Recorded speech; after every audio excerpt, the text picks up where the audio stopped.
Les decía que en relación a lo que conversamos la última vez sobre los síntomas cardíacos, quería solamente referirme a el tema del dolor anginoso, que me parece que puede que no haya quedado lo suficientemente claro. El dolor anginoso es debido a isquemia, a falta de irrigación en la musculatura cardíaca a través de lo que son las coronarias. Y esto puede estar radicado en problemas de disminución del lumen de la arteria, que va paulatinamente disminuyendo el flujo cardíaco y que va haciendo más dificultosa la irrigación del músculo cardíaco. Y eso hace aparecer un dolor isquémico. El dolor isquémico se caracteriza porque está asociado a algunos factores desencadenantes, como son el estrés, el ejercicio, el frío, en el caso, no solamente en el corazón, el dolor isquémico puede ser también, por ejemplo, a nivel de las extremidades, en pacientes que tienen limitación del flujo sanguíneo, por ejemplo, en las extremidades inferiores, donde el flujo se va disminuyendo a nivel de las arterias femorales, especialmente en pacientes que han tenido historia de fumadores de larga data, en pacientes diabéticos, y eso va disminuyendo también el flujo sanguíneo y hace que aparezca este dolor isquémico.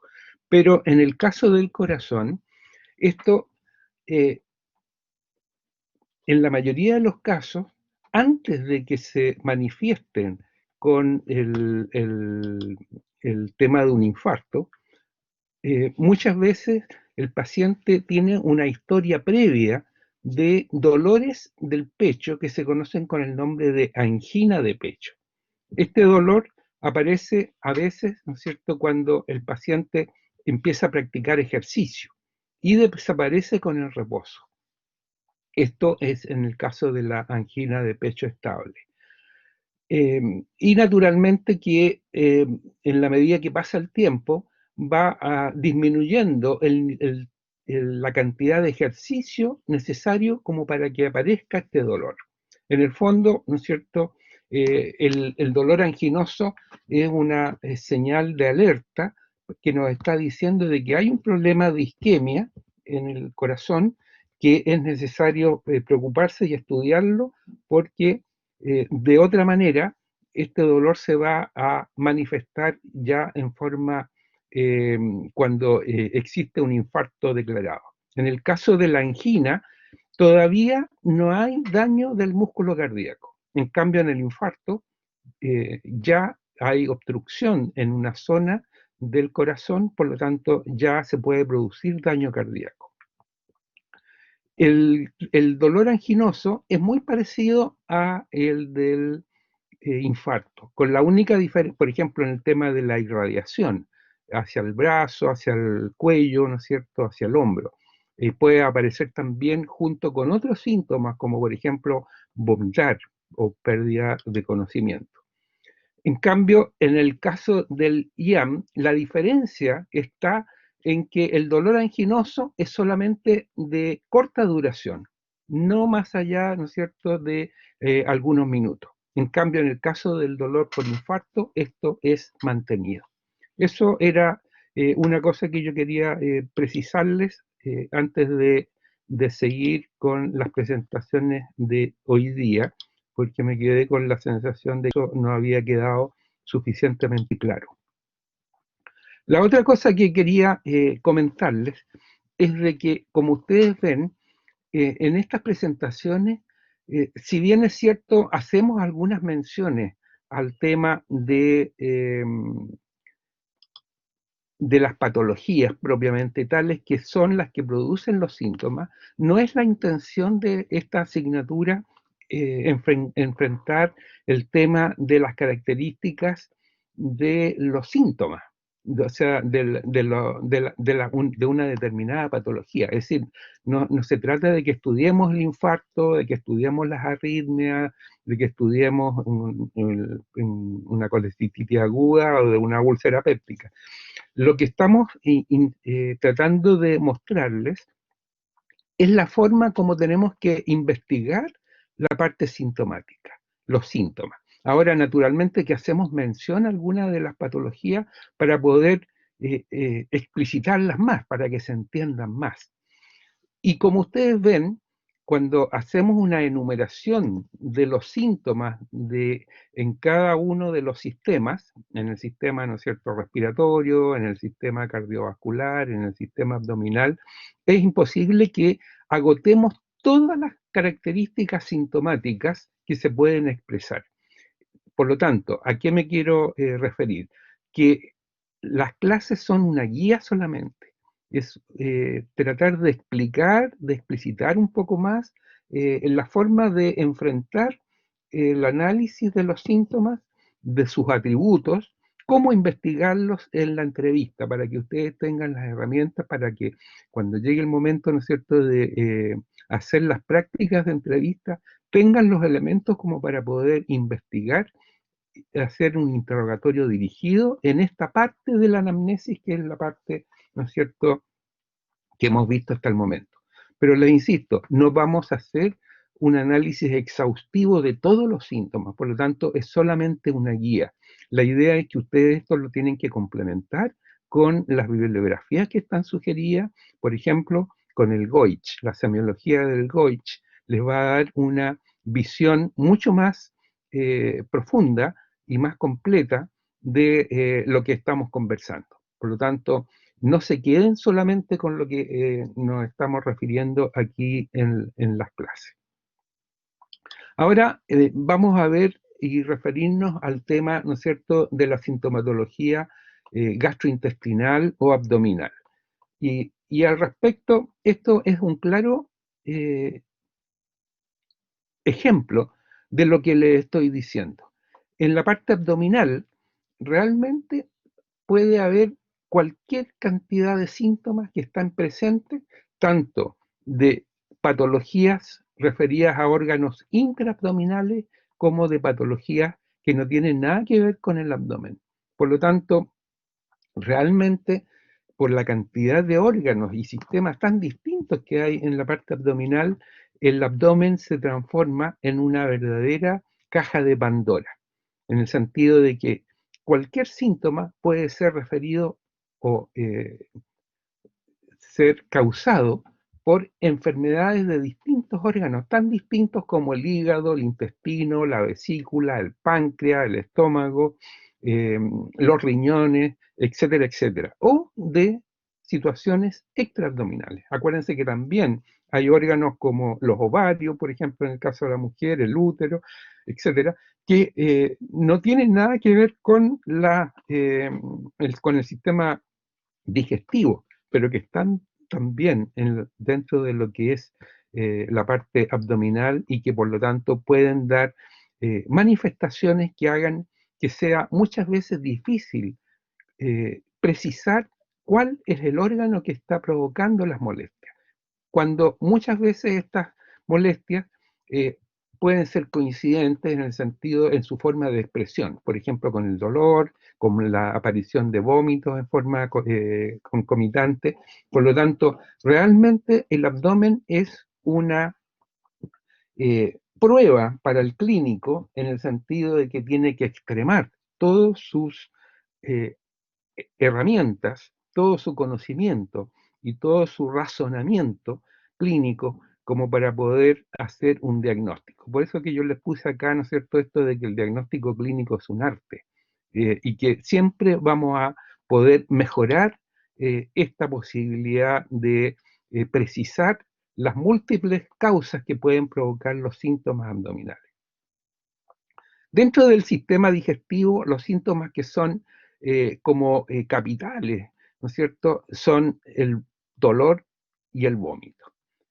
Obviamente, ¿no es cierto?, que como les decía, en la gran mayoría de los casos, en distintas situaciones, se van a expresar por este dolor que generalmente tienen como inicio la parte epigástrica, es decir, lo que la gente llama la boca del estómago, que es probablemente la forma en que se les van a referir los pacientes cuando les estén entregando, ¿no es cierto?, información sobre el motivo de consulta, les van a decir probablemente en un porcentaje muy grande de casos, dolor, me duele, vengo porque me duele la boca del estómago. Generalmente eso se refiere a la ubicación epigástrica.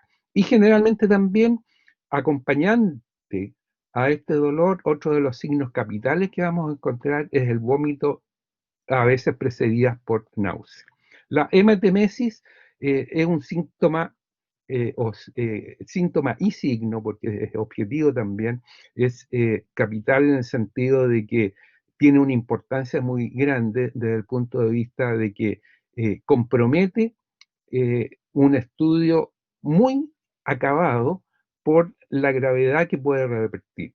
En algunas situaciones una hematemesis puede ser exsanguinante y puede matar al paciente. Por lo tanto, está recomendado en el estudio de un paciente que tiene hemorragia digestiva alta, masiva, la hospitalización inmediata.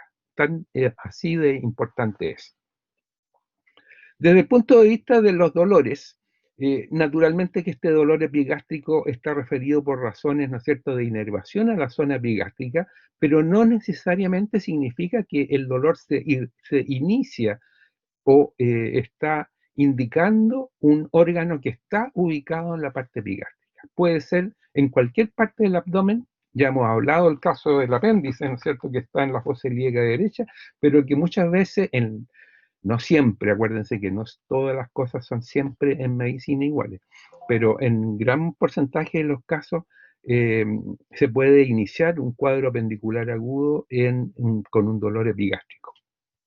Hay distintos tipos de dolores, como ustedes ya hemos conversado. El dolor visceral, producto, ¿no es cierto?, de alguna compromiso de algún órgano, el compromiso parietal, que es de la pared, el dolor referido, que aparece irradiado de otra parte.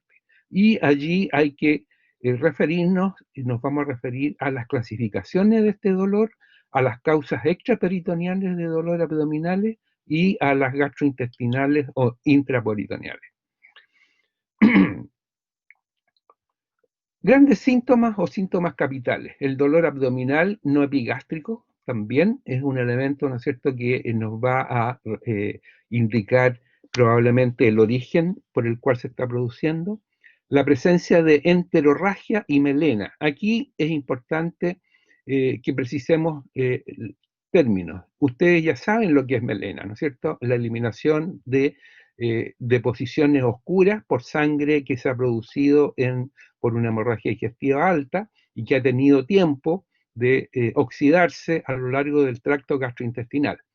Pero el otro tema, ¿no es cierto?, que nos referimos es la enterorragia y la rectorragia. La rectorragia es cuando el sangramiento se produce en el tracto ya distal, cercano o producido en el recto y alrededor del ano. Por ejemplo, con una ruptura de hemorroides, donde da salida sangre roja, brillante, porque está muy cerca del orificio de salida, si no está en el orificio de salida mismo. Por lo tanto, el sangramiento que se va a exteriorizar, por ejemplo, junto con la emisión de deposiciones o con el papel que se utiliza para hacerse el aseo, ¿no es cierto?, después de defecar, va a salir con sangre roja. Va a ser evidente y el paciente lo va a ver y va a manchar no solamente a lo mejor la deposición, sino que el líquido, ¿no es cierto?, en la taza del baño.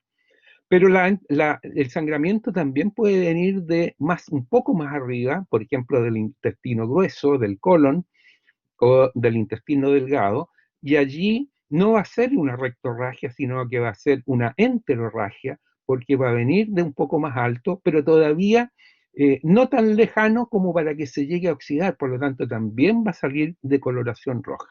Allí va a haber que, con el interrogatorio, tratar de precisar el origen, ¿no es cierto?, de este sangramiento. Constipación. Aquí también es un término que merece, ¿no es cierto?, conversarlo un poco, porque yo no sé por qué la gran mayoría de la gente piensa que estar constipado es estar resfriado. Y ustedes probablemente tienen que haber escuchado muchas veces a mucha gente que dice, hoy me constipé, o ando constipado, diciendo o tratando de decir de que se sienten medio con romadizo, con síntomas gripales. Sin embargo, constipación se refiere a la dificultad para obrar en condiciones normales. Si una persona tiene el hábito de ir al baño a defecar cada día o cada 2 días, si pasan 5 días o una semana sin ir al baño, va a estar, ¿no es cierto?, con dificultad para defecar. Y eso es la constipación. Y probablemente cuando logre hacerlo, va a hacerlo con deposiciones muy formadas, muy duras, y va a tener dificultad para hacer esto que la gran mayoría de los pacientes no les van a decir que vengo porque estoy constipado.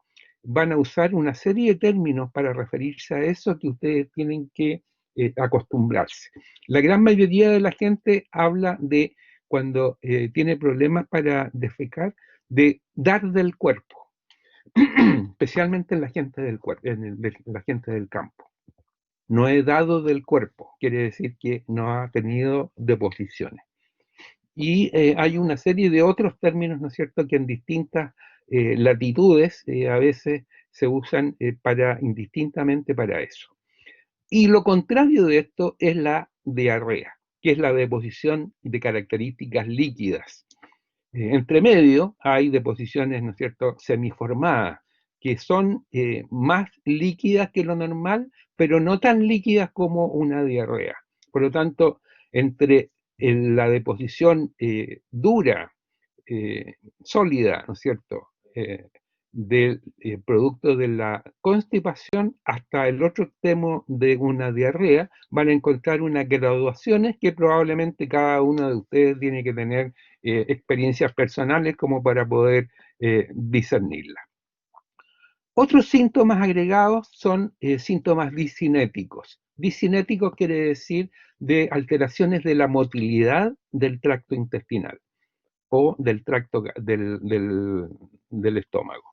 Eh, Acuérdense que el flujo del contenido gástrico para pasar posteriormente durante todo el proceso de digestión por el intestino hasta ser eliminado a través de las deposiciones, tiene y necesita de una serie de mecanismos en los cuales están jugando la motilidad gástrica y la motilidad intestinal.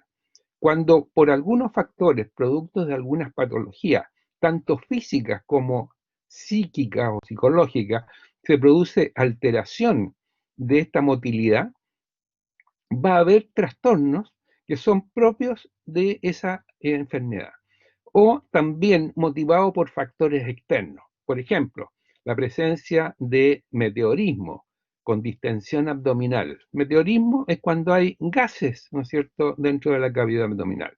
Y esto está producido muchas veces por algún tipo de alimento. Hay alimentos que se caracterizan por emitir durante su proceso de digestión, de absorción, por sus contenidos de hidratos de carbono, de otras sustancias, gases que meteorizan al paciente. Por ejemplo, las legumbres, ustedes lo conocen. Hay alimentos como las alcachofas, las coliflores, ¿no es cierto?, que son de naturaleza productoras de gases. Y eso va a producir distensión abdominal y gases que se van a eliminar tanto por arriba como por abajo. El borborismo. El borborismo se refiere a los ruidos intestinales que se producen por el paso del líquido en la superficie con aire, con gases, dentro del contenido intestinal, y que en condiciones normales son prácticamente imperceptibles para el paciente o para las personas que están alrededor, pero que en algunos casos, en algunas situaciones, son perceptibles. Por ejemplo, cuando hay un problema de infección intestinal, gastrointestinal, una gastroenteritis, probablemente van a tener este borborismo mucho más pronunciado, con sonidos, ¿no es cierto?, productos de estos gases y líquidos que se están desplazando a nivel del tracto intestinal. También vamos a encontrar borborismo, distensión en situaciones en las cuales hay obstrucción del. Por ejemplo, si en algún momento esa asa intestinal no deja pasar el contenido intestinal, ya sea por una causa mecánica, por ejemplo, una obstrucción intestinal por una torsión de asa, por una hernia estrangulada, naturalmente que va a haber un stop.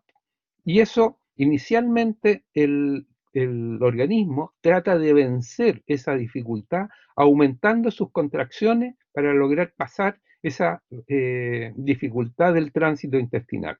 Y eso se va a traducir en dolor, porque va a producir un dolor cólico, y se va a traducir también en ruidos intestinales aumentados, hasta que llega un momento en que después de a veces horas o días, el organismo ya se vence y se dilata y deja de tener el cólico, y eso es una señal mala en el fondo, porque, ¿no es cierto?, significa que esa obstrucción no se ha podido vencer. Esa obstrucción también puede ser por causas no mecánicas, y allí es por parálisis, es decir, por disminución o ausencia de los movimientos intestinales. Por lo tanto, eso se llama ilio paralítico, es decir, hay una parálisis de los movimientos intestinales que hace que el contenido intestinal no avance. La expulsión de gases por el ano también va a estar motivado fundamentalmente, ¿no es cierto?, su aumento en condiciones anormales por las características de la alimentación, o en condiciones patológicas, por ejemplo, el aumento o la disminución. La ausencia de eliminación de gases obviamente que va a estar, por ejemplo, en relación a lo que hablábamos recién. Si hay una obstrucción intestinal mecánica, por ejemplo, por una hernia estrangulada, por una torsión de asa intestinal, obviamente no va a pasar el contenido intestinal, pero tampoco van a pasar los gases. Por lo tanto, probablemente va a ser un síntoma el hecho de que no haya expulsión de gases ni de deposiciones. A nivel de la parte terminal gastrointestinal, vamos a tener síntomas que son también propios de esa zona. El dolor rectal, que se llama proctalgia, acuérdense que todo lo que termina en algia se refiere a dolor, odontalgia, proctalgia, mastalgia, de dolor de las mamas, por ejemplo, etcétera. Es un síntoma que está generalmente asociado a patología perianal. Por ejemplo, un hemorroide complicado, un hemorroide trombosado, un hemorroide que se rompe, una fisura anal, ¿no es cierto?, una fístula anal, son situaciones que pueden provocar dolor o proctalgia. La rectorragia, que referíamos al sangramiento, producto, por ejemplo, de unos hemorroides. Flujo rectal, que es la eliminación de un líquido, no necesariamente de sangre, sino que un líquido seroso o mucoso, eh, sanguinolento a veces, ¿no es cierto?, que puede estar acompañando, por ejemplo, una fisura anal. El prurito anal es la picazón alrededor del orificio anal, que se refiere a problemas a veces psicógenos, pero también asociado, por ejemplo, a parasitosis. Algunas vermes, algunos parásitos intestinales, como lo que se conoce con el nombre popular de pidulle, produce prurito anal. La pesantez o protrusión rectal, la sensación como que hay un cuerpo extraño, algo que a pesar de ir al baño, ¿no es cierto?, da la sensación de tener algo allí que puede estar referido a un prolapso, por ejemplo, que es la salida de mucosa a través del recto, y el ardor, que también puede estar referido a una infección a nivel perianal, como por ejemplo una micosis, es decir, hongos o también parásitos anales. Todos estos son elementos, ¿no es cierto?, que les puede manifestar el paciente en la entrevista, o que en la revisión por sistema, de acuerdo a las características del paciente, ustedes deberían en algún momento investigar. La aerofagia es la deglución de aire en pacientes ansiosos, por ejemplo. que degluten aire, y que por supuesto que esto va a provocar una gran cantidad de gases que después se van a eliminar por vía de eructos. La regurgitación gástrica se refiere a que se devuelve contenido intestinal.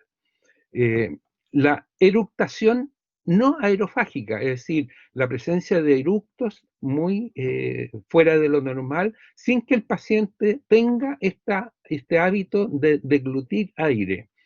El ardor gástrico. El ardor gástrico se refiere a esa molestia de una sensación de quemazón en la boca del estómago, en el epigastrio, generalmente asociado a patologías como gastritis, a úlceras, o a veces también motivado por irritación gástrica por la ingesta de algunas sustancias irritantes, como por ejemplo pudiera ser, por ejemplo, ácido acetilsalicílico o algunos antiinflamatorios, que producen en algunos pacientes más esta sensación de ardor. Y por supuesto también la ingesta de alcohol o de estos destilados, pisco, ron, whisky, ¿no es cierto?, vodka, etcétera, que pueden provocar en personas que son más sensibles o naturalmente que con mayor cantidad, puede provocar una gastritis y un ardor.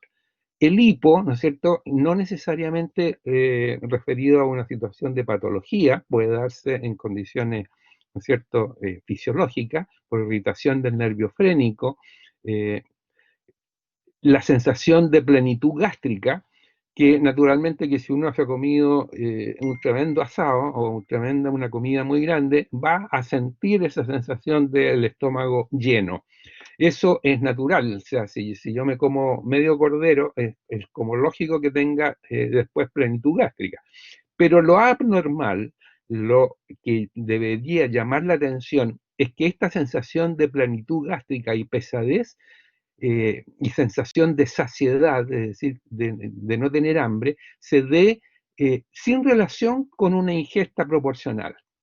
Es decir, si yo tomo 2 cucharadas de sopa y siento que tengo la sensación de saciedad, significa que hay algo, ¿no es cierto?, que eso lo está motivando. Y allí uno tendría que empezar a preocuparse e investigar más.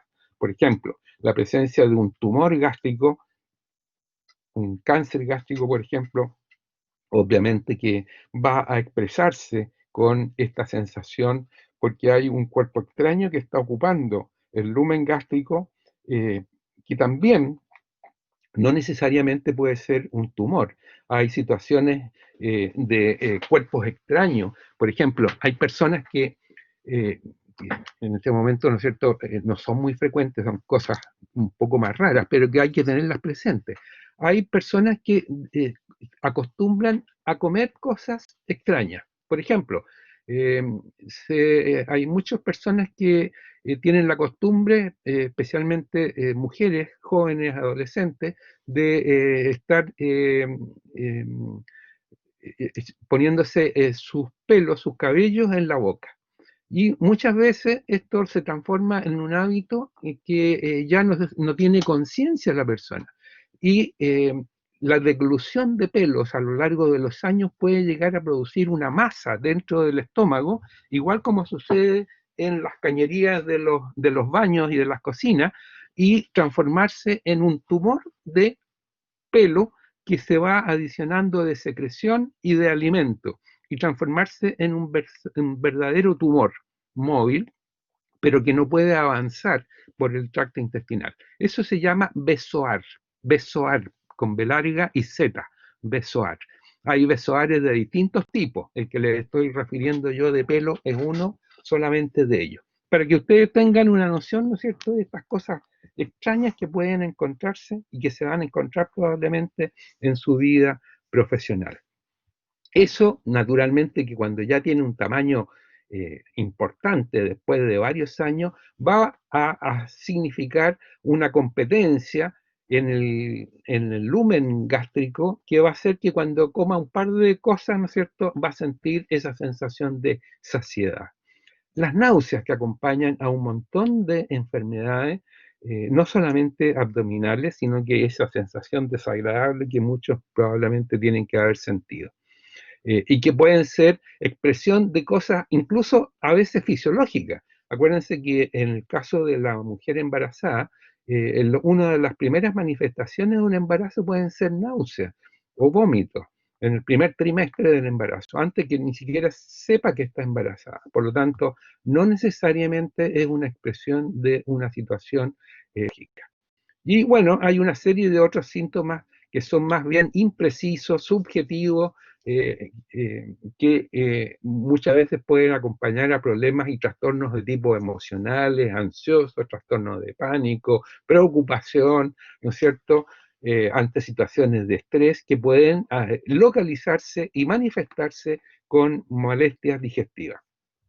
El dolor epigástrico, como le decíamos, hay que referirse a él de acuerdo a todos los atributos eh, que hemos mencionado de los síntomas. Acuérdense que los atributos que tenemos que investigar cuando estamos investigando un síntoma se refieren a dónde está ubicado, si es que se irradia, la frecuencia y periodicidad con que se manifiesta, si tiene un ritmo o está relacionado con un horario, la calidad o carácter, intensidad, ¿no es cierto? ¿Cómo comienza?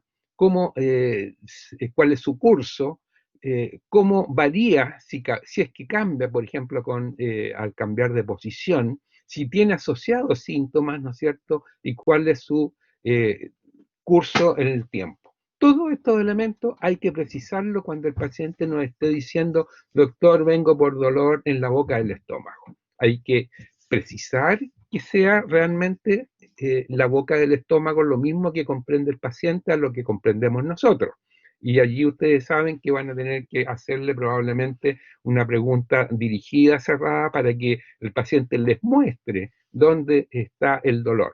Y probablemente allí va a variar desde señalarlo con un punto, cuando el dolor es bien preciso, bien localizado, que ya es un elemento, ¿no es cierto?, que nos va a orientar, porque el dolor muy localizado puede ser, por ejemplo, producto de una hernia a nivel epigástrica, en la pared abdominal. Un pequeño punto en la línea media entre el ombligo y el apéndice cifoide, donde hay un defecto de una de las capas, ¿no es cierto?, de la aponeurosis de la pared abdominal, justo en la línea media, que puede haber la salida en relación con la presión intraabdominal de un pequeño contenido, ¿no es cierto?, de peritoneo hacia afuera, y eso, como el orificio, el anillo, es muy pequeñito, va a comprimirlo y va a provocar un dolor muy fuerte, pero que es muy localizado y el paciente lo puede mostrar. Y eso probablemente el paciente se va a dar cuenta que a veces hay un aumento de volumen, ¿no es cierto?, en esa zona, y que uno lo va a poder comprobar en el examen físico.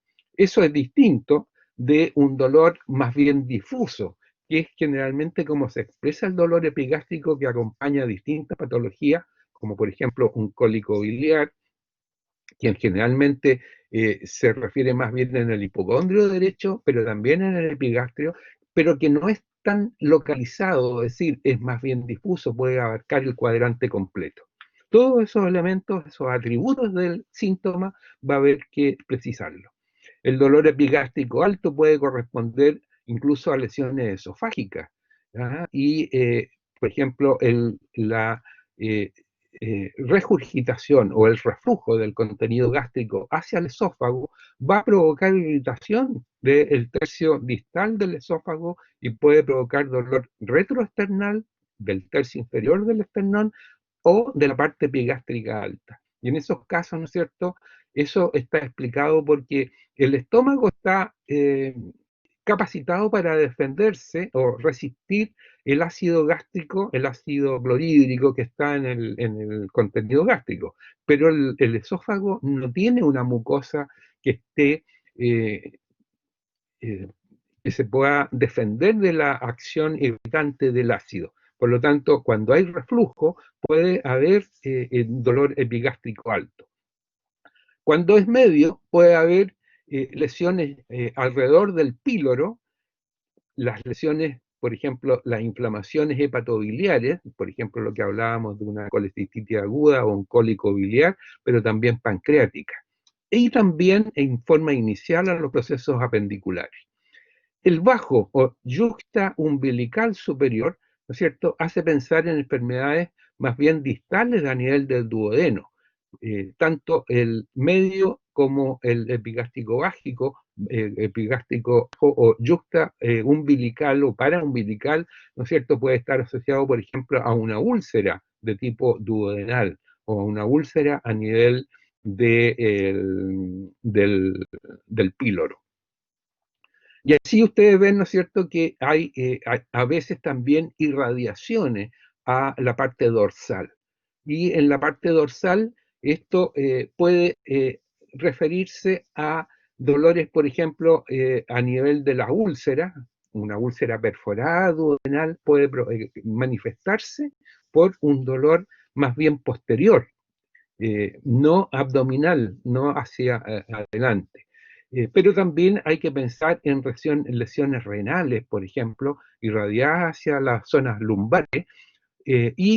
Acuérdense que en el caso del cólico biliar mencionábamos que el dolor puede irradiarse incluso a la región escapular, alrededor del omóplato. Por lo tanto, cuando uno hace la asociación de un dolor de tipo cólico por sus características de presentación, localizado en el hipocondrio derecho, irradiado al hombro y a la zona escapular del lado derecho, uno debería pensar en la posibilidad de que se trate de un problema de tipo biliar, un cólico vesicular o biliar. A nivel del hipocondrio derecho nos vamos a tener entonces, ¿no es cierto?, ese tipo de lesiones.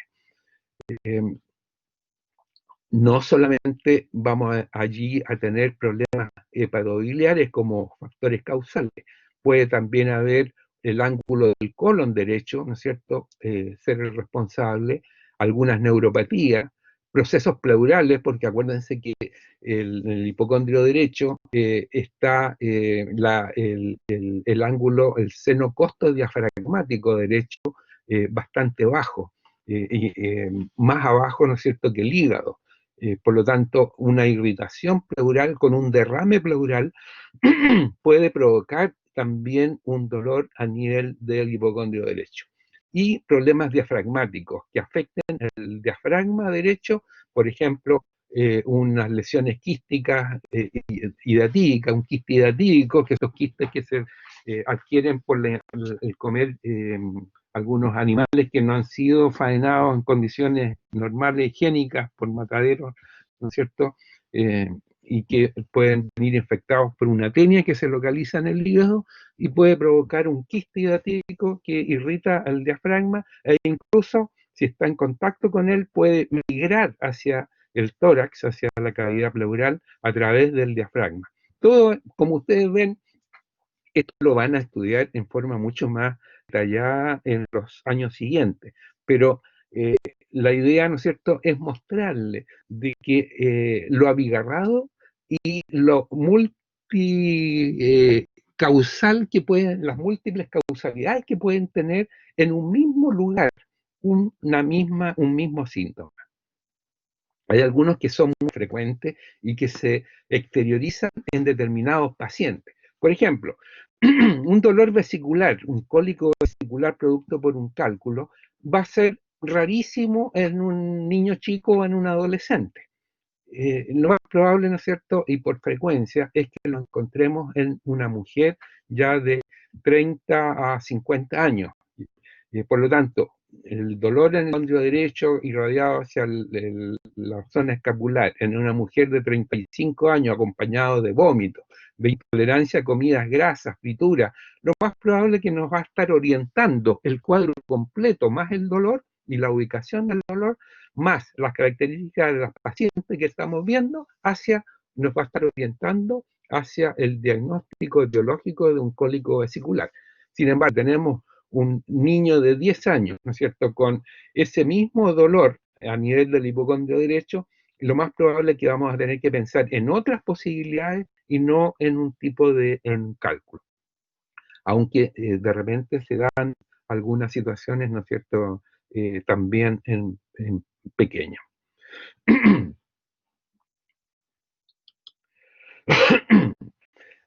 En cambio, al lado izquierdo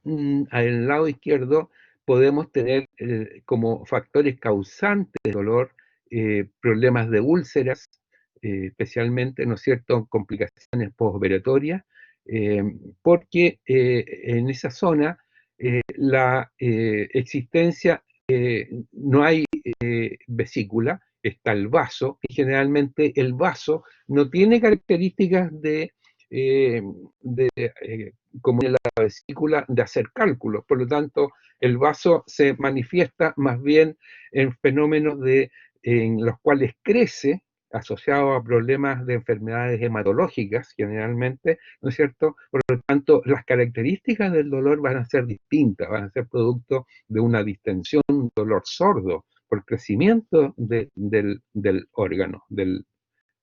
Eh, y también vamos a tener posibilidad de lesiones asociadas en el caso de traumatismo, ¿no es cierto?, o de inflamación de la pleura con derrame pleural izquierdo. Y eso generalmente se da asociado a fenómenos de inflamación del páncreas. La inflamación del páncreas, es decir, una pancreatitis, puede manifestarse además con derrame pleural izquierdo y por lo tanto irradiarse hacia esa zona. La irradiación, por lo tanto, como ustedes ven, es muy importante. Puede irradiarse hacia cualquier parte del abdomen y extraabdomen, y esa irradiación nos puede dar una pauta sobre el origen de la afección. Si se irradia hacia arriba, ¿no es cierto?, hacia el tórax, lo más probable es que podamos considerar más bien lesiones bajas del tercio distal del esófago y altas del estómago. Por ejemplo, una úlcera que esté alrededor de la llegada del esófago al estómago, es decir, yuxtacardiales. Y también la posibilidad de que haya una hernia yatal, es decir, una dilatación del anillo alrededor del diafragma que posibilita el paso del esófago hasta el estómago y que a veces por estar más dilatado y por haber aumento de la presión intraabdominal hace de que se devuelva hacia la cavidad torácica una porción del fondo gástrico, del fondo del estómago. Eso constituye una hernia yatal. Y eso se caracteriza por dar molestias de dolor en esa zona con irradiación hacia la región retroesternal, con pirosis, es decir, con ardor esofágico, con sensación de reflujo, ¿no es cierto? Y todo eso, ¿no es cierto?, en el fondo nos va a estar dando la pauta de las características de esas molestias para precisar su origen. Hacia la izquierda, la cola del páncreas, cuerpo y cola del páncreas. Hacia la derecha, decíamos, las lesiones vesiculares fundamentalmente y duodenales, duodenitis y úlcera duodenal. Hacia abajo, ¿no es cierto?, podemos tener una serie de otras afecciones como la apendicitis, irritación del intestino, del duodeno, ¿no es cierto?, etcétera. Hacia atrás, decíamos hacia la columna, eh, hay algunas úlceras, especialmente úlceras perforadas y también procesos pancreáticos agudos. Ahora, por ejemplo, cuando hay fenómenos isquémicos intestinales, es decir, cuando hay disminución del riego sanguíneo de todo el mesenterio y del intestino, este puede dar también un dolor que tenga esas características de angina que mencionábamos a nivel del tórax, pero referido a la parte abdominal. Y puede ser producto de una isquemia mesentérica, ¿no es cierto?, que puede llegar hasta la necrosis de asas intestinales. Después, la periodicidad. La periodicidad es otro elemento, ¿no es cierto?, importante a precisar en las características del dolor abdominal. Eh, Esto se refiere a cada cuánto tiempo aparece, cada horas en el día, eh, en la mañana, en la tarde, todos los días, una vez a la semana, una vez al mes, ¿no es cierto?, etcétera, etcétera. La relación de esto, por ejemplo, con factores externos, con el hecho de que aparezca asociado a la ingesta de algún alimento, algún medicamento como antiinflamatorio, a sustancias irritantes como el alcohol, ¿no es cierto?, nos va a estar dando la pauta y precisando probablemente la etiología.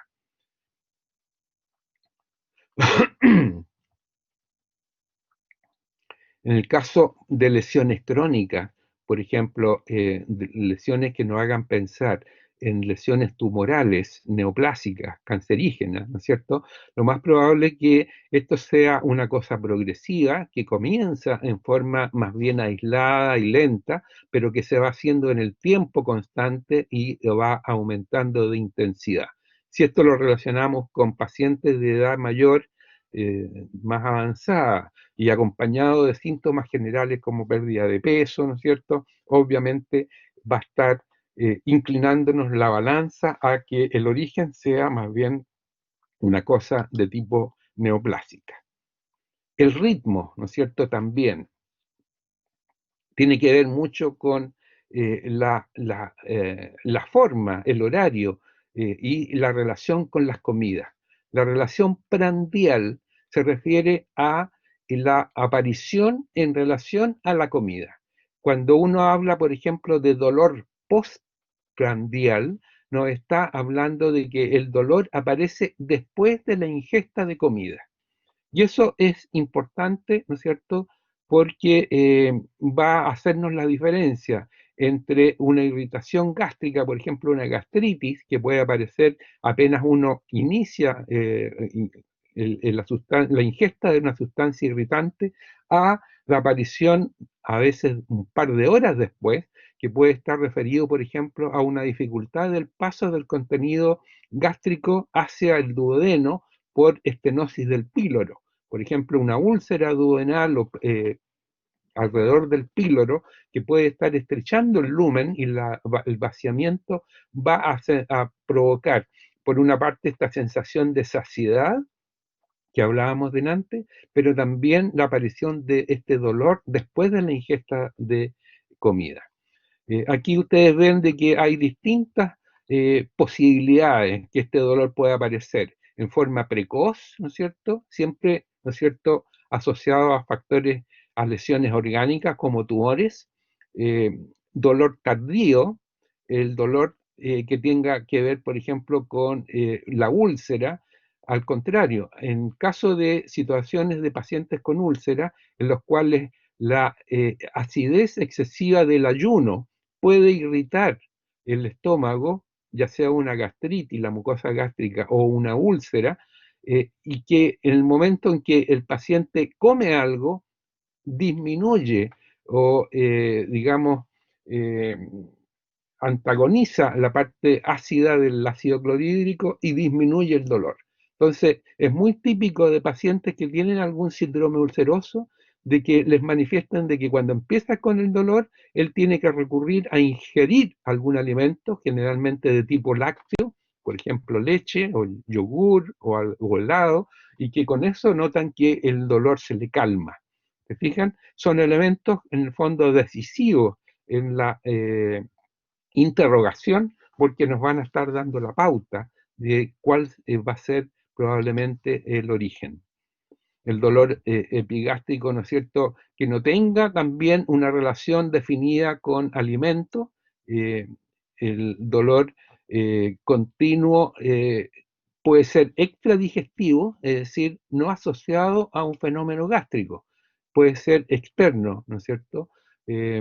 Por ejemplo, en las lesiones que están ya comprometiendo alrededor de las vísceras, como por ejemplo en tumores que están creciendo e infiltrando la parte peritoneal. Como si fuera poco, más encima tenemos todos los dolores con sus características que son como bastante caprichosas, producto de afecciones más bien emocionales. Hay muchas situaciones funcionales me refiero a que no son de un origen orgánico, que están dados por características de algunos tipos de pacientes que son más susceptibles, que son más emotivos, que son con tendencias, ¿no es cierto?, a resistir en peor situaciones de estrés, que pueden manifestar su estrés a nivel de la parte digestiva. Y por supuesto que allí va a haber características que son propias de ese paciente, en los cuales en el interrogatorio nos tenemos que dar cuenta de que estamos ante un paciente que tiene algunas características de tipo psicológicas especiales y que en el interrogatorio probablemente nos vamos a dar cuenta que sus manifestaciones sintomáticas no son más bien propias de alguna afección. Es decir, en algunos momentos puede que sea después de comer, en otros momentos puede que sea con el estómago, pero en el fondo, ¿no es cierto?, uno tendría que llegar a interrogar, a decir, oiga, ¿y a usted le pasa esto cuando está muy nervioso? Claro, cuando tengo problemas, cuando tengo exámenes, cuando tengo una pelea con alguien, ¿no es cierto?, con mi pareja, qué sé yo, ahí me duele la guata, qué sé yo. Entonces, hay que tener presente también siempre la posibilidad de la existencia de situaciones funcionales, emotivas, como factores causantes. La intensidad es obviamente otro síntoma importante. Va a haber dolores bajos, sordos, de mediana intensidad y de mucha intensidad asociados a distintos tipos de patología. La calidad y el carácter de este dolor. ¿Qué características tiene este dolor? No es igual, ¿no es cierto?, un dolor como ardor, como un dolor fuerte que nosotros estamos experimentando en el caso de un paciente con una gastritis o una situación, ¿no es cierto?, aguda de la mucosa gástrica, a un dolor, por ejemplo, pesado, sordo, que se manifiesta con en el caso, por ejemplo, de una lesión de tipo tumoral. Obviamente que las características de este dolor que tenemos que explorar en el interrogatorio nos van a estar indicando el tipo de patología. Hay dolor tenebrante o agonizante, lancinante, que tiene características propias y que ustedes pueden leer con más detalle posteriormente. El dolor de tipo constrictivo, ¿no es cierto? El dolor sordo, que es un dolor más bien impreciso, o sea que uno como que no puede describir bien. El dolor pulsátil, que corresponde, ¿no es cierto?, a un latido asociado, por ejemplo, a un aneurisma, le va a estar dando la sensación del latido, pero a nivel abdominal. El modo en que comienza este dolor, bruscamente, en forma insidiosa, en forma aguda, ¿no es cierto? Las características también tenemos que investigarlas en el interrogatorio. Y también ver y preguntarle al paciente qué es lo que hace para calmar el dolor, a qué recurre. Y como les decía adelante, de repente el paciente puede recurrir a tomar leche y que con eso se ha dado cuenta que le calma el dolor. En otros casos, al contrario, cuando come algo el dolor aumenta. Por ejemplo, un paciente que tiene un cólico biliar con una colititis aguda por un cálculo, muchas veces no tiene ganas de comer nada, tiene asco, tiene náuseas, tiene vómito y si come algo le aumentan los vómitos y por lo tanto son elementos importantes a considerar. Los cambios de posición. Si tenemos un estómago dilatado, tosis gástrica se refiere a la caída del estómago, un estómago muy grande, con mucho contenido, porque tiene dificultad de vaciamiento. Obviamente que el paciente lo va a notar si está de pie, si se pone de lado o si se pone en decúbito dorsal, porque tiene a veces un gran contenido, un gran volumen dentro de la cavidad gástrica, por lo tanto, el dolor y además la presencia de otros síntomas como el borborismo va a cambiar con los cambios de posición. Síntomas asociados, obviamente que ese dolor, si está asociado o no con náuseas, si está asociado o no con vómitos, si está asociado o no con diarrea, ¿no es cierto?, con distensión gástrica, con ruidos intestinales aumentados, ¿no es cierto?, la forma en que se ha evolucionado, si evoluciona o tiene un patrón propio de evolución o no lo tiene, bueno, eso en relación al dolor. Como ustedes ven, el dolor es un elemento importante de sintomatología que hay que agotarlo desde todos puntos de vista. Otro signo que decíamos, otro síntoma que decíamos que es muy importante es la presencia de vómito. Y en el vómito también vamos a tener que no solamente constatar que tenga vómito, sino que vamos a tener que constatar muchas de sus características, porque puede tener origen eh, a nivel de una patología de tipo abdominal, pero también muchas patologías que no son abdominales se pueden expresar por vómitos. Una infección, una fiebre alta puede estar acompañado de vómito. Una infección meningia, una encefalitis, una hipertensión endocraniana se manifiesta con vómito. O en situaciones fisiológicas, mencionábamos el embarazo. El primer trimestre puede tener vómitos, ¿no es cierto?, siendo más bien no asociados a una patología. Por lo tanto, desde el punto de vista de su causa, el vómito o emesis, hiperemesis, por ejemplo, es cuando hay mucho vómito. La hiperemesis gravídica se refiere a el exceso de vómitos durante el embarazo, que se constituye ya en una situación patológica porque no solamente afecta la calidad de vida, sino que puede provocar graves situaciones, ¿no es cierto?, desde el punto de vista del metabolismo de líquidos y de sales en la mujer embarazada. También, igual que el dolor, vamos a tener que investigar el ritmo, el horario y la relación con el alimento.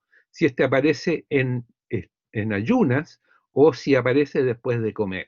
Eh, si este vómito que después de comer aparece inmediatamente después de, al estar comiendo, por ejemplo, o aparece en forma tardía. Todo eso nos va a estar dando elementos como para sospechar la causa. El dolor, como decíamos, en ayunas o el dolor que no tenga relación con las comidas, que puede aparecer en cualquier hora, sin relación con las comidas, que puede estar relacionado, por ejemplo, con patologías extraabdominales. El vómito puede aparecer en casi todas las situaciones agudas, como por ejemplo las apendicitis, la colecistitis, una peritonitis, una pancreatitis, una obstrucción intestinal. Y naturalmente que las características del vómito van a ser distintas. Obviamente, si tenemos una obstrucción intestinal de larga data, es decir, de varios días, en los cuales va a haber una imposibilidad de que el flujo gastrointestinal pase hacia abajo, ese líquido en el fondo se va a empezar a acumular e incluso ese líquido que está, por ejemplo, a nivel de intestino grueso puede devolverse y botarse a través de vómito.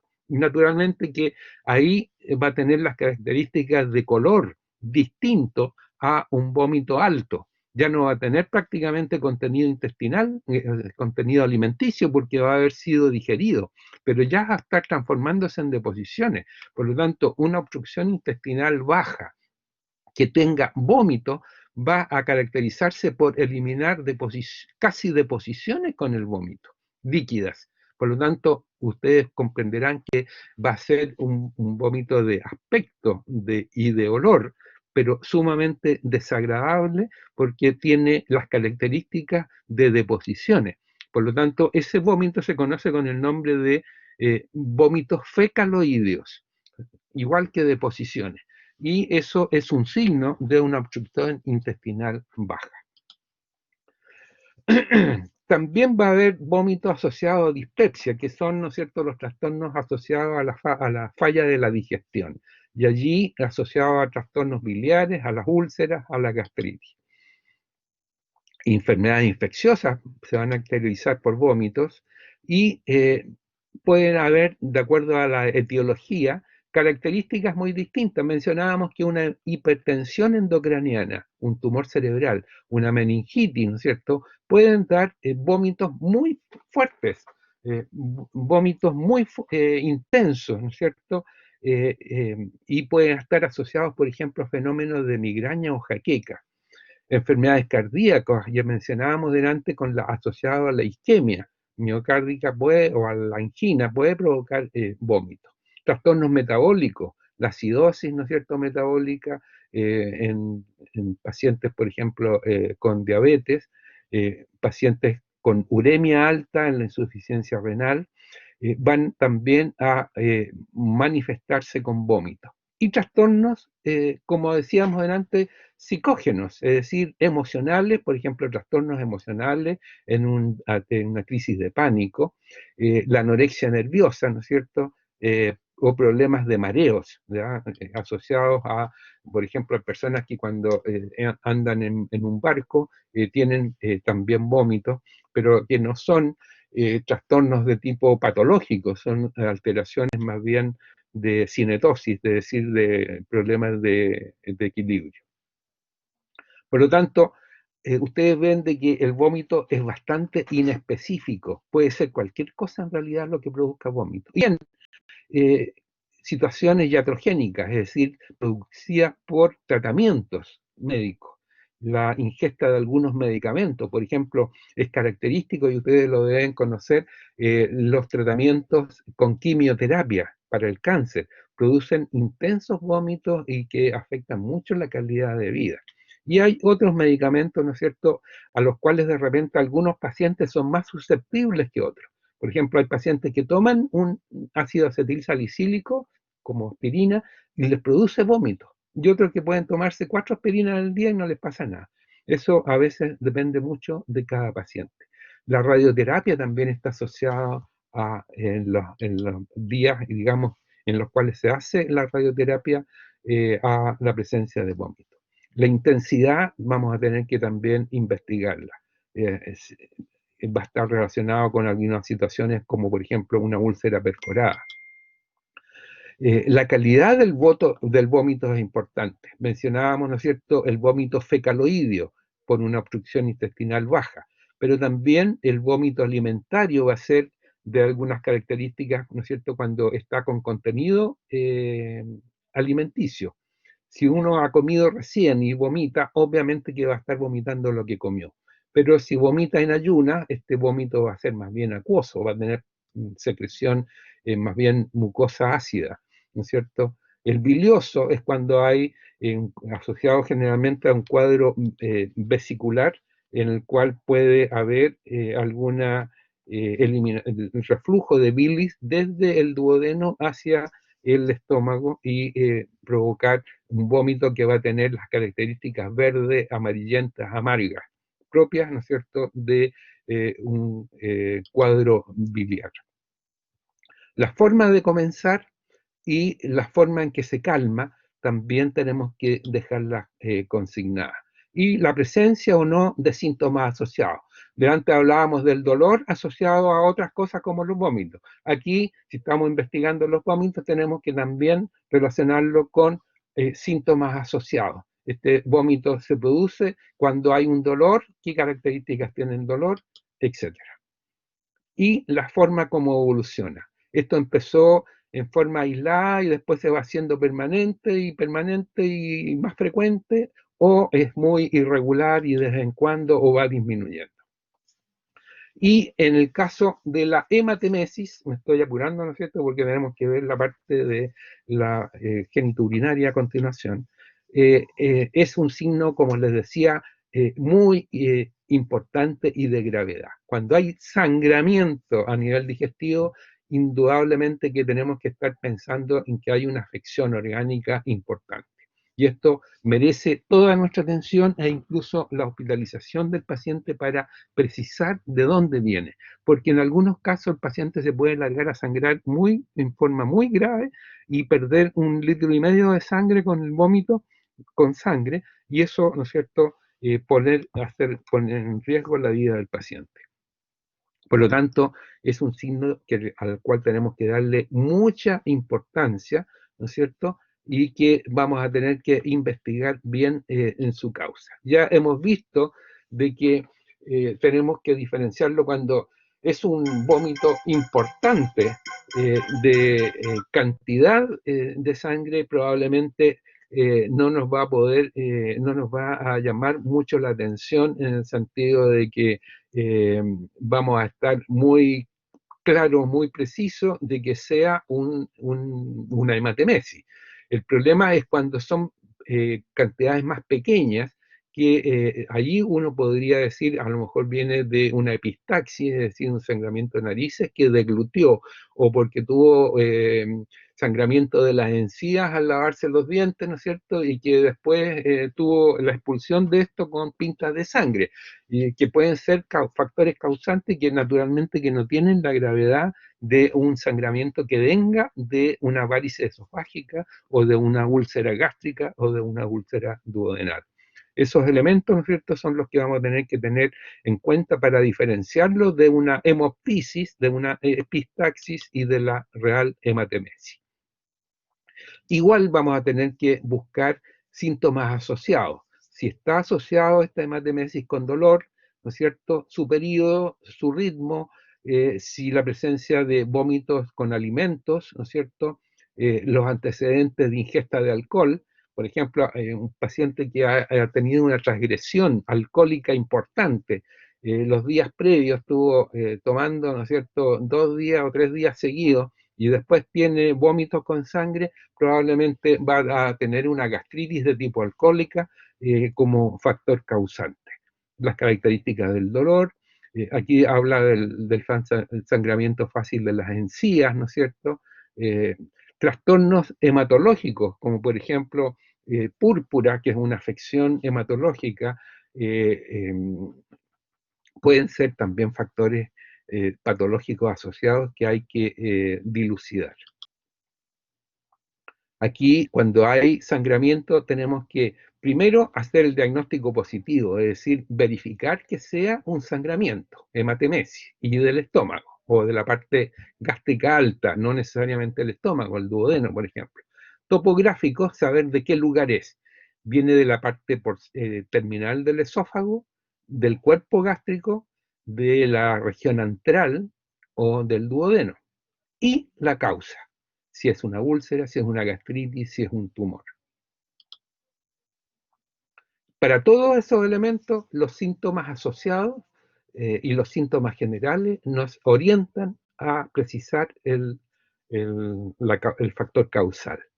Y en los síntomas pequeños, entre comillas, ¿no es cierto?, que acompañan muchas veces sintomatología abdominal o síntomas discinéticos, como mencionábamos, referidos a molestias del trastorno de la motilidad, y están asociados al ardor gástrico, por ejemplo, la presencia o no, esa sensación como de ardor o de quemadura, que puede ser con algunas comidas, con algún tipo de comida, por ejemplo, con sustancias irritantes, con pimienta, con ají, con alcohol, con salicílicos, con antiinflamatorios, etc. El hipo, que, ¿no es cierto?, generalmente no tiene mayor importancia desde el punto de vista de gravedad, a menos que sea una cosa que sea insoportable su control, pero que en general no es un síntoma muy relevante, pero que puede estar asociado a una gran cantidad, como ustedes ven acá en la descripción, de patologías adicionales. Las náuseas, que en el fondo son absolutamente inespecíficas, están presentes en cualquier tipo de situaciones funcionales, emotivas o no, u orgánicas, ¿no es cierto?, o fisiológicas, como por ejemplo el embarazo, que también vamos a tener que precisarla y que probablemente ustedes tienen que haber sentido en algún momento y que son situaciones como una sensación muy desagradable.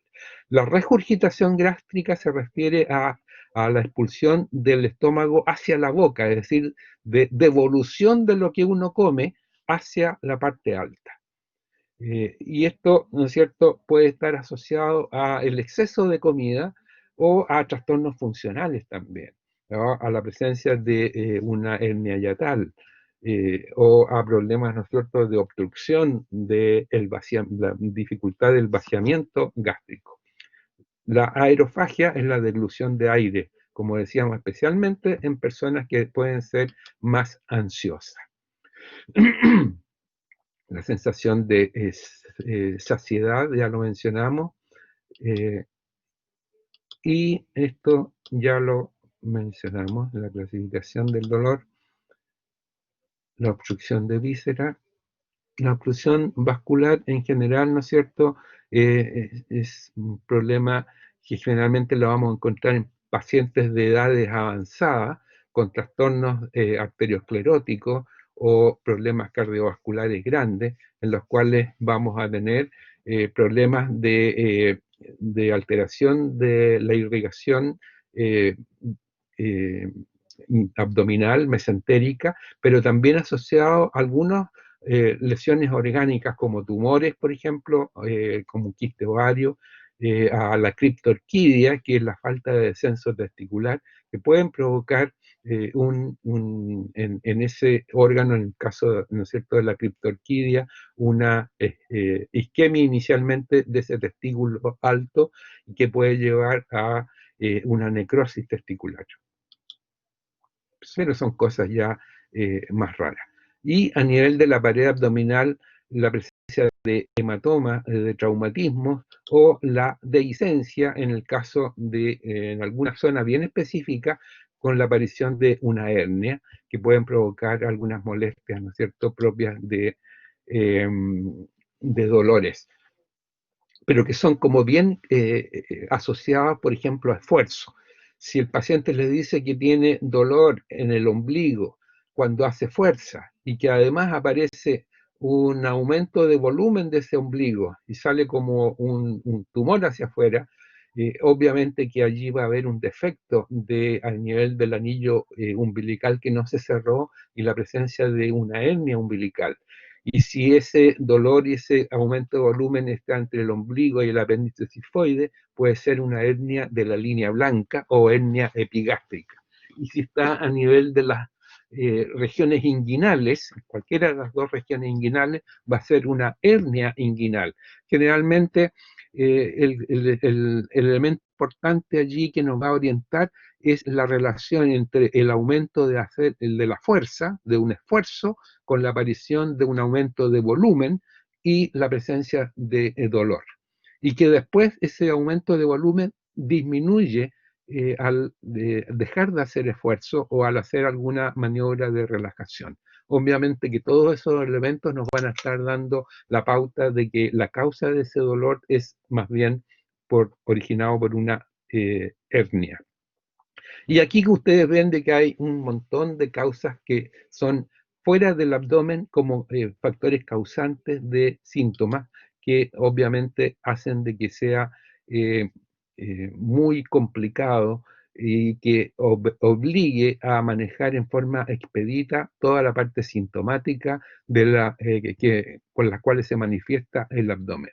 Y el abdomen agudo se refiere a un cuadro de urgencia en el cual ya lo hemos mencionado en algunas clases anteriores, se manifiestan por dolor, vómito, dolor exquisito abdominal, difuso y con un abdomen rígido en tabla, que es propio de infecciones peritoneales, ¿no es cierto?, como en el caso de una apendicitis perforada que da origen a una peritonitis. Eso ya lo vamos a ver o lo van a ver ustedes cuando estén más adelante en semiología.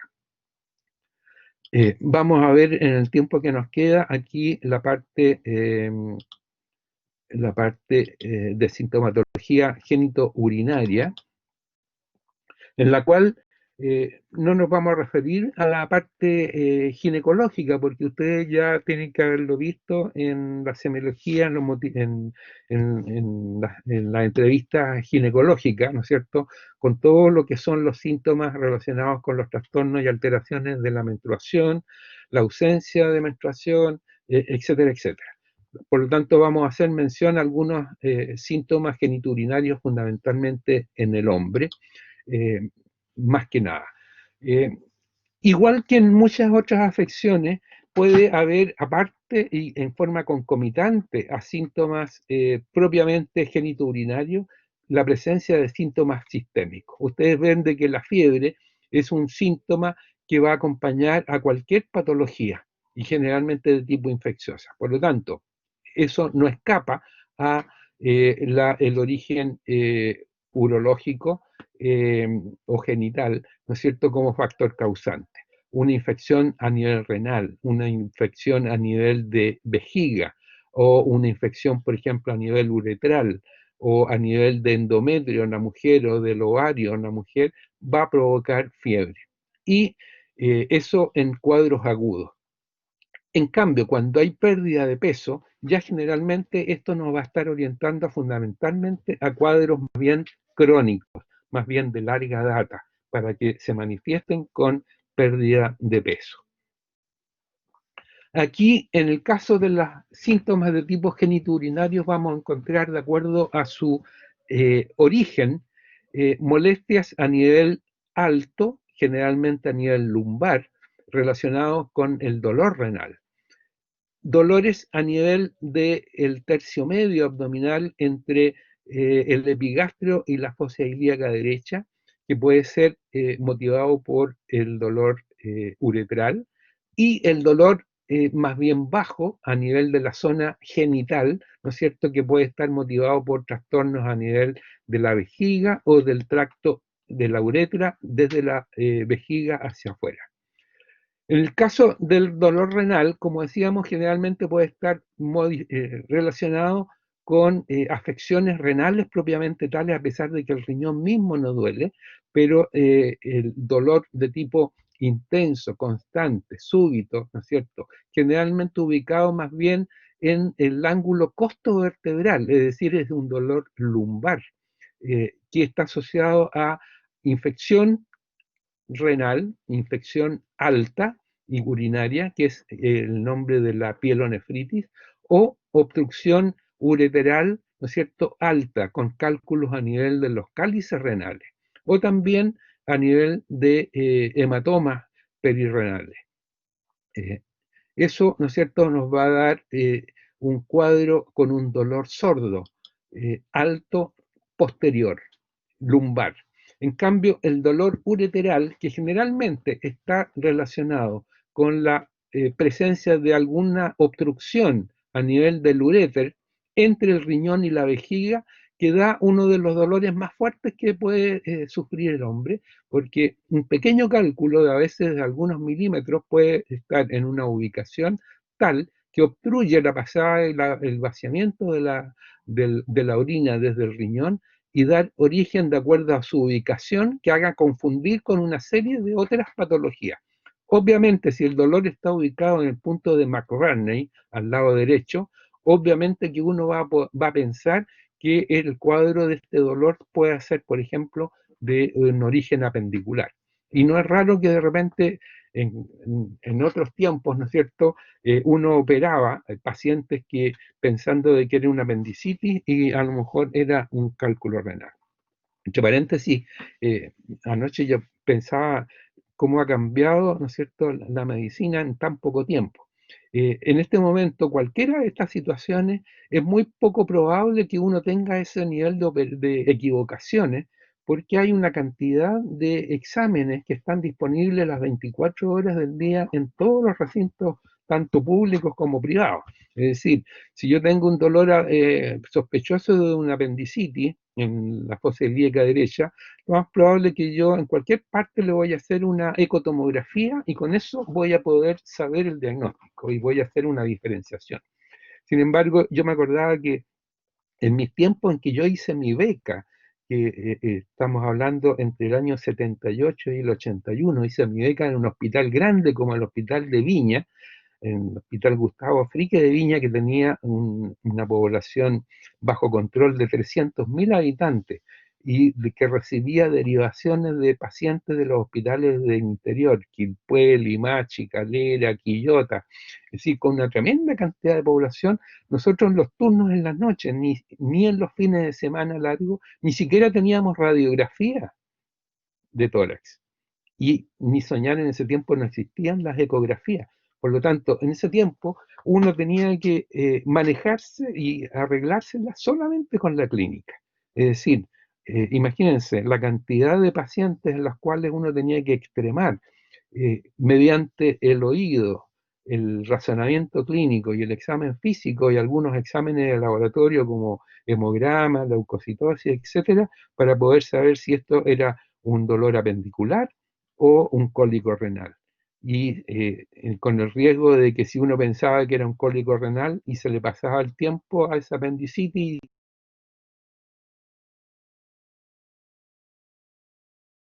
evolucionar la parte clínica para poder dilucidar los diagnósticos. En este momento, ¿no es cierto?, ya eso afortunadamente ya está superado. El dolor más bajo, que era la tercera posibilidad, es el dolor asociado a generalmente a la cistitis, el dolor vesical, pero que también puede haber un cálculo a veces grande. Hay un cálculo del tamaño de un huevo, una paloma dentro de la vejiga que pueden provocar molestias dolorosas. O ustedes ven aquí la posibilidad de que el vaciamiento de la vejiga con la uretra pasa en el caso del hombre a través de la próstata. Por lo tanto, con el aumento, con la edad, esta próstata va aumentando de tamaño y puede estar comprimiendo esta uretra y dificultando el vaciamiento de la vejiga, y eso provocar un aumento de volumen, retención urinaria, ¿no es cierto?, en forma progresiva, que va siendo en forma gradual, a veces imperceptible, que va motivando una cantidad de síntomas en el hombre mayor.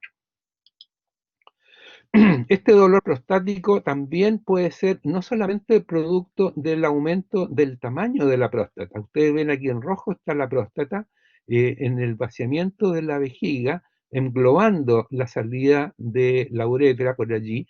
Por lo tanto, este aumento acompañado del aumento del crecimiento benigno de la próstata, que se llama hipertrofia crónica o hipertrofia benigna de la prostática, ¿no es cierto?, también puede estar en relación con un tumor maligno, un cáncer de próstata, pero también en personas más jóvenes con la inflamación de la próstata, una prostatitis. Y esto se va a exteriorizar por la dificultad de vaciamiento de la vejiga, ¿no es cierto? Por lo tanto, va a haber síntomas vesicales cuando la causa esté dada por un origen prostático. Otra de las manifestaciones sintomáticas a nivel genital en el hombre está dado por el dolor testicular. Y aquí el dolor testicular puede tener dos causas que son frecuentes e importantes en el momento del diagnóstico. Uno es el secundario a un traumatismo testicular. Y este traumatismo, ¿no es cierto?, como está graficado acá, está dado por un golpe a nivel testicular que va a provocar una reacción inflamatoria, hematoma, por ejemplo, a nivel escrotal, y el dolor en esa parte es súper doloroso. Ustedes pueden apreciarlo, ¿no es cierto?, cuando ven un partido de fútbol y llega un pelotazo en esa zona y el paciente se retuerce, cae al suelo, ¿no es cierto?, de dolor. Y acuérdense que hay un dicho, es como patarlas, etc. Pero también hay otro cuadro que no tiene relación con el traumatismo, sino que tiene relación con una torsión testicular. Y allí se da generalmente en personas, en jóvenes, generalmente en niños o en adolescentes, en los cuales el testículo con su pedículo se puede torcer y eso provoca un dolor. Y eso es una situación que obliga a un diagnóstico rápido y urgente, porque de pasadas muchas horas en que ese testículo quede sin irrigación, ese testículo se pierde y se atrofia. Por lo tanto, obliga a su diagnóstico y al tratamiento quirúrgico de destorsión en forma rápida. Puede haber también otras situaciones, por ejemplo, el dolor irradiado hacia arriba en relación con el varicocele, que es las varices, ¿no es cierto?, de todo el sistema venoso que eh, sirve de evacuación de drenaje de la parte vascular testicular, que puede provocar dolor, y también uno puede confundirse este varicocele con la presencia de una hernia a nivel inguinal, pero que en ese caso, ¿no es cierto?, está referido a esfuerzo. El dolor peniano puede estar referido, por ejemplo, a la presencia de una fimosis. Ustedes saben que la fimosis es cuando hay una estrechez del prepucio que impide la devolución de este prepucio hacia atrás. Y cuando se devuelve y está muy estrecho, puede provocar una obstrucción de la irrigación, y esto transformarse después en un componente inflamatorio grande. Ustedes ven como hay un tremendo edema. Y también en el caso del priapismo, cuando hay una erección que no pasa en horas y que puede provocar un dolor bastante grande y que también hay que obliga a un tratamiento de urgencia, porque de prolongarse puede afectar los senos cavernosos del pene y provocar, ¿no es cierto?, un trastorno isquémico irreversible. Ya habíamos hablado de algunos síntomas a nivel urinario anteriormente, como es, por ejemplo, la poliacuria, aquí polacuria o poliacuria, que es el aumento de la frecuencia urinaria, la nicturia, cuando obliga al paciente a levantarse en la noche, cuando en condiciones normales no lo hacía, o la disuria, que es el dolor generalmente característico en el momento de la micción, generalmente de tipo de ardor, y que generalmente esa disuria está asociado a trastornos a nivel de vejiga, ¿no es cierto?, y de uretra, que puede ser asociado a infección urinaria baja. Ustedes saben de que la infección urinaria puede ser alta o baja. Baja es cuando está asociada a la vejiga y a la uretra, y alta cuando está asociada al riñón, y en ese caso se llama pielonefritis. Acompañando a los síntomas obstructivos, es decir, a la dificultad de vaciamiento de la vejiga, vamos a encontrar algunos síntomas como puede ser la micción retardada. El paciente siente deseo de orinar, pero le cuesta orinar. El goteo terminal, es decir, que después de tener la diuresis, es decir, de eliminar la orina, todavía queda residuo que mancha la ropa interior, ¿no es cierto?, posteriormente a la emisión de la diuresis. Y la urgencia urinaria, es decir, que el paciente no tiene la capacidad de aguantarse y tiene que partir rápidamente, ¿no es cierto? Y ustedes ven cómo está con las piernas cruzadas acá, el paciente golpeando la puerta del baño.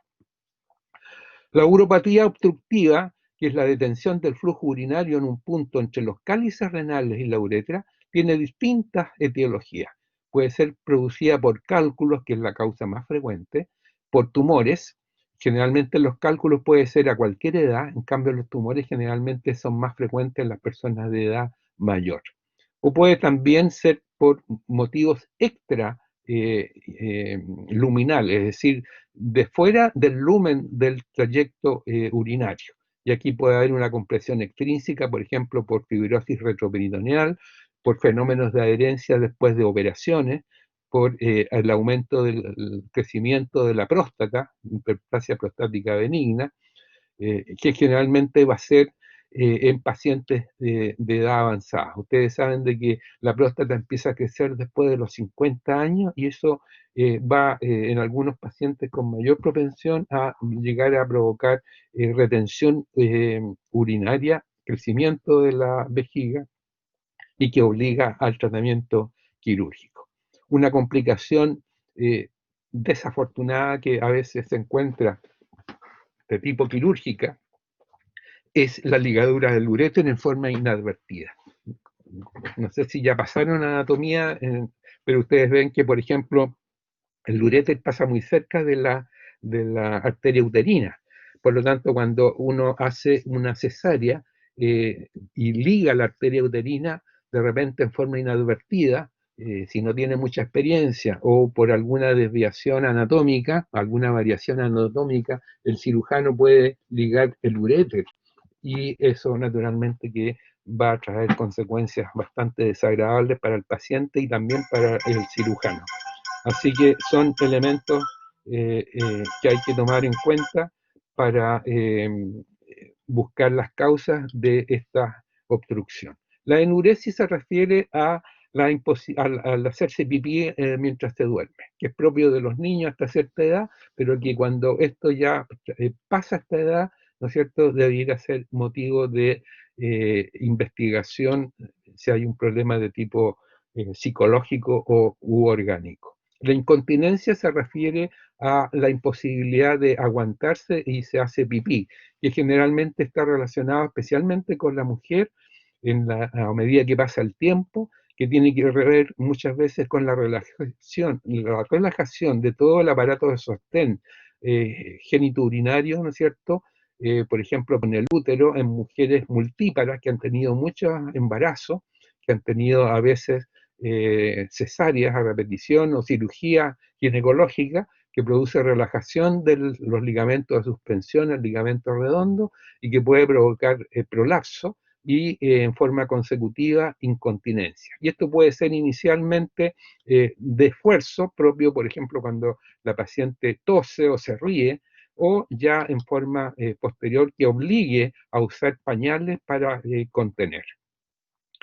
Uno tendría que durante el interrogatorio preguntar al paciente si tiene dificultad para controlar la salida de la orina. La anuria u oliguria, ¿no es cierto?, está relacionada más bien con trastornos de insuficiencia renal. El paciente deja de orinar, ya no tiene la posibilidad de orinar por insuficiencia renal. Y aquí, ¿no es cierto?, naturalmente que esto va a estar asociado a trastornos crónicos.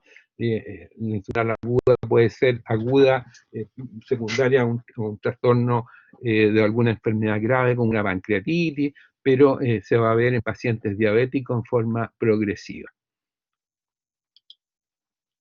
La secreción uretral es otro síntoma que va a estar asociado a enfermedades más bien de tipo venéreas, ¿no es cierto? Una uretritis, en las cuales hay que investigar las características de la secreción.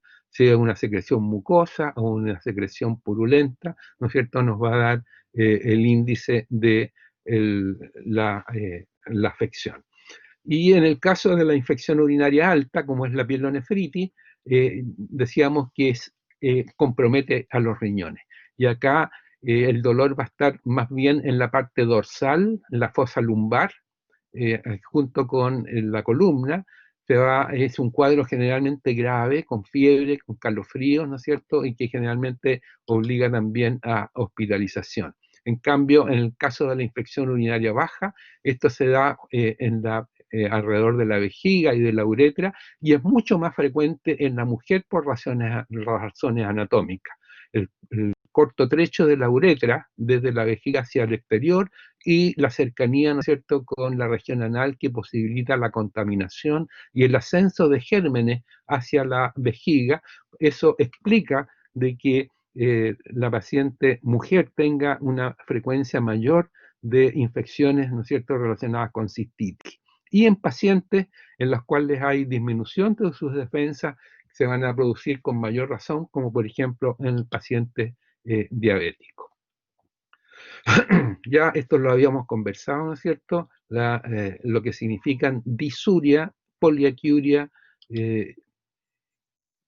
y que van a estar fundamentalmente relacionados con temas de infecciones. Pero también puede estar relacionado con otros factores como lesiones tumorales de la vejiga, con cálculos ureterales, con cuerpos extraños, ¿no es cierto?, asociados a radioterapia o asociados a la ingesta de algunos medicamentos, algunos fármacos. El tenesmo vesical es el deseo de orinar, pero sin que haya correspondencia de una cantidad. Uno podría decir, oh, tengo mucha orina, sin embargo va al baño y dan unas poquitas gotas. Aquí generalmente está asociado a lesiones neurológicas, compresión medular, por ejemplo, o a infiltración tumoral, puede estar asociado a constipación o estreñimiento o infecciones urinarias. Y el último aspecto que siempre tenemos que investigar en el interrogatorio por sistema es las características de la orina, porque eso nos da la pauta de alguna anomalía que esté en curso. Las características de la orina desde el punto de vista de su color. ¿Es transparente o tiene alguna coloración distinta? Y allí, ¿no es cierto?, como para tener un elemento de referencia, uno puede usar algunos elementos como para poder objetivar ese color. Ese color de la orina le podemos preguntar si le dice el paciente que sale oscura. Uno le podría decir oscura como té simple, como té cargado, como Fanta, como Coca-Cola, ¿no es cierto? O es roja con sangre, ¿te fijas? Elementos que nos permiten a nosotros objetivar lo que el paciente a lo mejor no sabe decir bien, porque nos puede decir, ¿no es cierto?, que sale una orina oscura, pero a lo mejor un té simple para él es oscura en relación a lo que era la amarilla transparente normal. Si es turbia o es transparente. Si tiene un olor especial, paciente que tiene, por ejemplo, una diabetes con cuerpos acetónicos, va a decir de que su orina tiene olor a manzana, a cuerpo acetónico, ¿no es cierto? Y eso nos va a estar dando la pauta de que a lo mejor hay un trastorno de tipo diabético. Si tiene espuma o no, porque la espuma refleja la cantidad de proteínas en la orina y la pérdida de proteínas por la orina es anormal, refleja un trastorno de tipo renal porque el riñón en condiciones normales no excreta proteína. Y en caso de problemas nefróticos, síndrome nefrótico, glomerulonefritis, puede estar aumentada la cantidad de proteína y eso se va a exteriorizar con espuma a nivel de la orina. La hematuria finalmente, ¿no es cierto? Así como la hematemesis es la salida de sangre con la parte digestiva alta, la sangre eliminada con la orina se llama hematuria. Y esto va a ser presente cuando hay una determinada cantidad, es decir, más de 3 glóbulos rojos por campo, ¿no es cierto? Nos va a dar una hematuria microscópica y si es más de 5.000 va a ser una hematuria macroscópica, es decir, que hasta el paciente se va a dar cuenta. Y esto va a estar asociado a un montón de enfermedades, ¿no es cierto?, como nefropatías, tumores, cálculos renales, infecciones, traumatismos y medicamentos. Como ustedes ven, muchas de estas síntomas pueden tener los mismos orígenes, por lo tanto, de la combinación de ellas y de las características del tipo de paciente y de su evolución que nosotros vamos a tener que investigar clínicamente, nos vamos a acercar a la parte de su causa. Eso. ¿Alguna pregunta? ¿Quedó claro? ¿Algún error de concepto que quieran dilucidar? Y como les digo, y les vuelvo a repetir, esto tienen que profundizarlo con la bibliografía, porque es imposible que nombremos todas las cosas y las características de cada uno de estos en las clases. Las clases más bien una orientación, pero tienen que complementarla con la bibliografía. Se ofrece la palabra.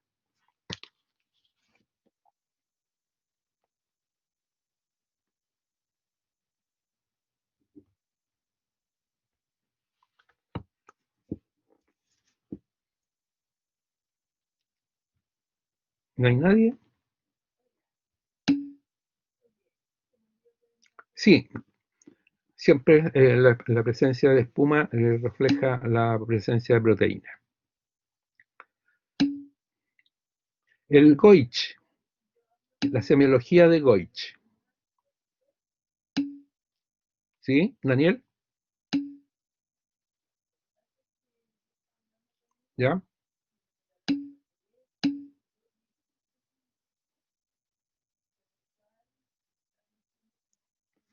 ¿Qué cosa decía caprichoso? Goich, sí.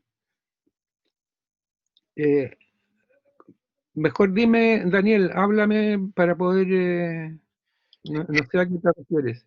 No me acuerdo si se refería a al tipo como de clasificación del síntoma, como que era de tipo caprichoso, no me acuerdo muy bien, era una diapo del Power anterior, me parece. ¿Ya? Caprichoso generalmente se refiere a que no tiene características, digamos, propias, idénticas, que puede ser, ¿no es cierto?, irregular en su manifestación, en su aparición, eh, eh, y que generalmente está más bien referido a trastornos de tipo funcionales. No obedece a una pauta orgánica por lo mismo. ¿Mm? Ah, ya. Como que un rato sí, otro no, como Exactamente. caprichoso. No tiene un patrón propio común siempre, idéntico. Gracias. ¿Algo más?